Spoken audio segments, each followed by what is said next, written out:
Welcome into Duval Daily, presented by GenJag.com. I'm Jordan DeLugo. Thank you so much for tuning in here on Thursday, January 2nd. Happy New Year to everyone out there. First show of the new year. It is 2025.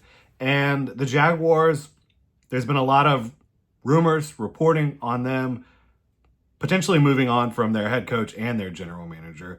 I think that even more widely reported and rumored is that they will be moving on from Doug Peterson. And not a big surprise there. Things have not gone well over the last year and a half for the Jaguars. And so today we're going to give a little off-the-cuff head coach rankings. Main camera's down this morning. Not ready for the new year yet. So we're doing this on the phone here. So that's why things look a little bit different.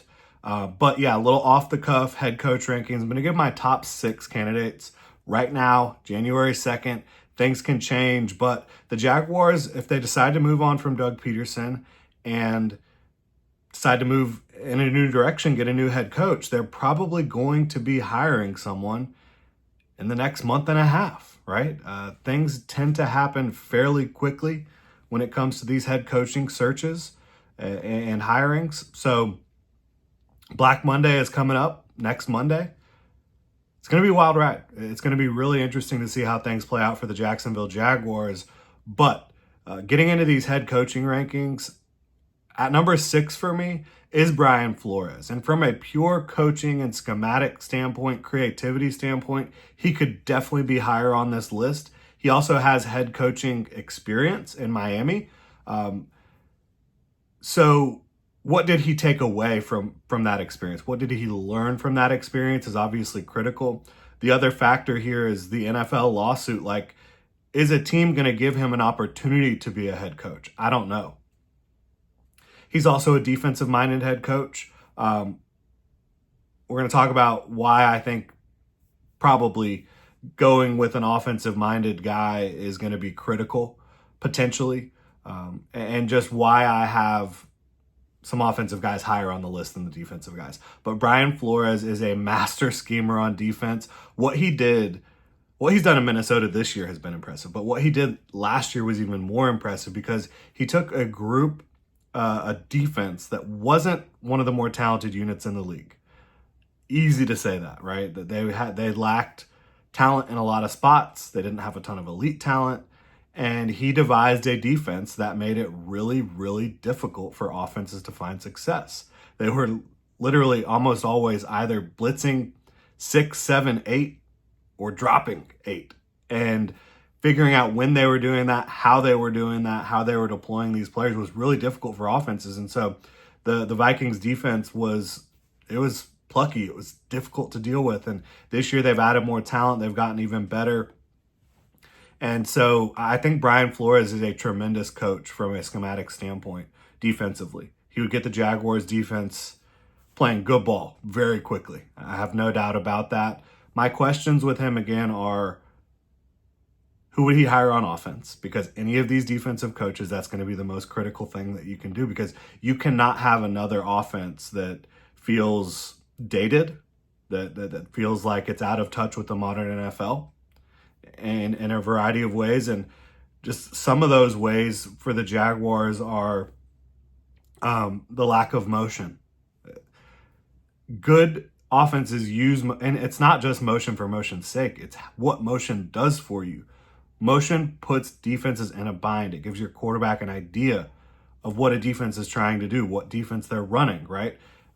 And it puts defenses in a bind from a leverage standpoint, from a timing standpoint, communication, all that stuff. So again, hiring an offensive coach who is going to have more modern concepts than what you've seen in Jacksonville over the last couple of years is going to be critical. And I think that the offense, quite frankly, is just more important than the defense with Trevor Lawrence being in Jacksonville. With a franchise quarterback here in Jacksonville, you've got to maximize what you have on that side of the ball. So Brian Flores is at number 6 for me. Would not be mad about the hire, would be excited about the hire. I would have questions about it, like who's he bringing in as the offensive coordinator, right? How's things working out with his relationship with the Shield? Is he going to have a good relationship moving forward with the NFL after suing the league and suing the Dolphins owner? And then also He did not seem to have the best relationship with Tua Tagovailoa, his quarterback in Miami, who has gone on to do a lot of very good things. Yes, he's more limited in terms of his skill set, but he is a proven to be a good NFL quarterback. They did not have the best relationship. It seemed like Brian Flores didn't really have his quarterback's back to a certain extent. Has he learned from that? That's going to be critical as well when you talk about Brian Flores. Moving on through this list, Mike Vrabel, he's at number 5 for me. Big fan of the leadership he would bring. I think he would be a culture hire, but also a defensive hire. So he hasn't been calling defenses in Tennessee. He really doesn't have a ton of experience calling defenses, but as a head coach, it would be more about creating this culture throughout the entire roster and also having a defensive background as a defensive coordinator and a defensive player, being able to help on that side of the ball as well. And I think the Titans' defenses were very difficult to deal with for a long time with him and his defensive coordinator in Tennessee. Again, the question here, the main question is offense. Who are you hiring? Because the last couple offensive coordinators he had in Tennessee did not work out very well.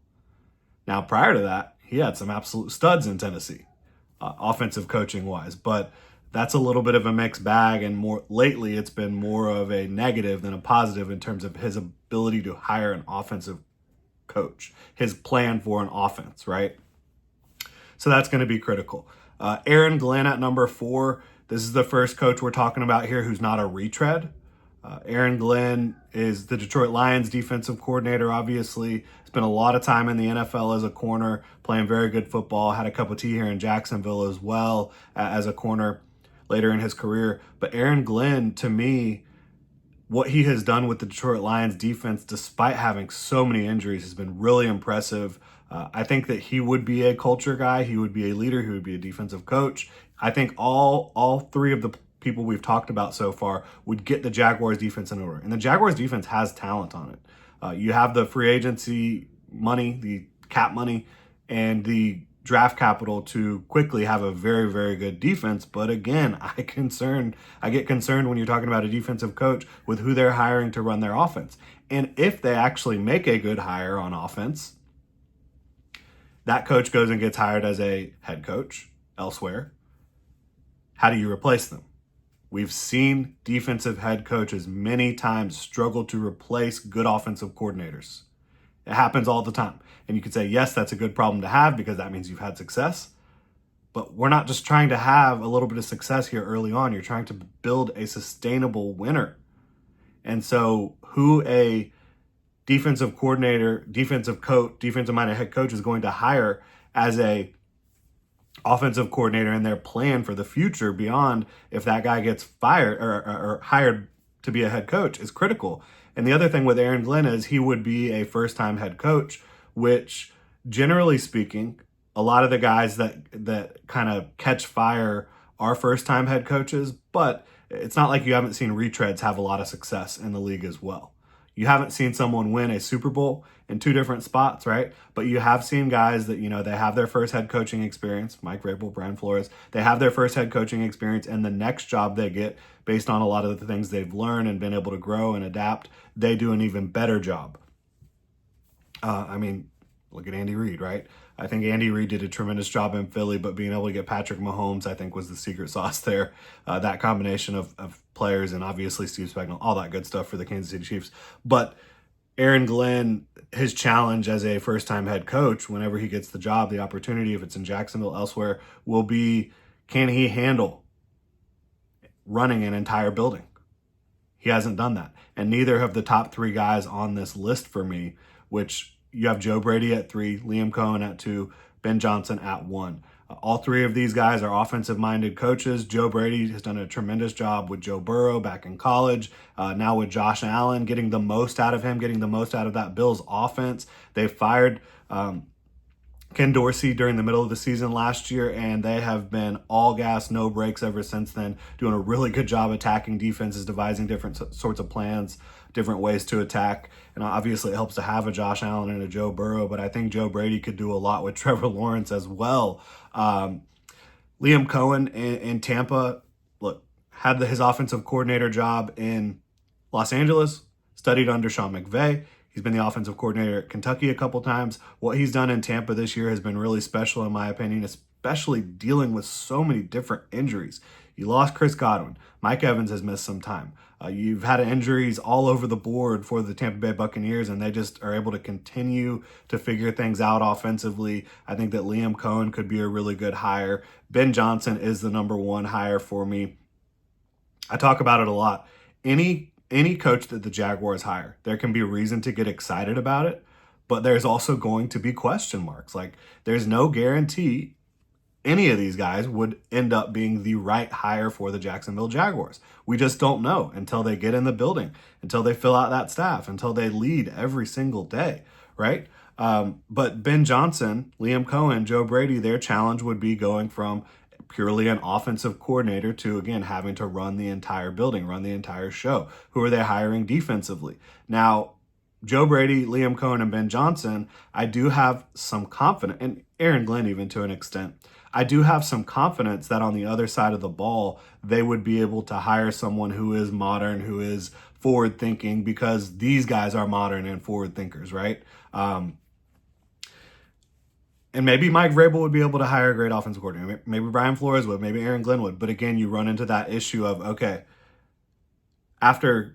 if you have that success and they get hired, how do you replace them? We've seen that be a problem so many different spots.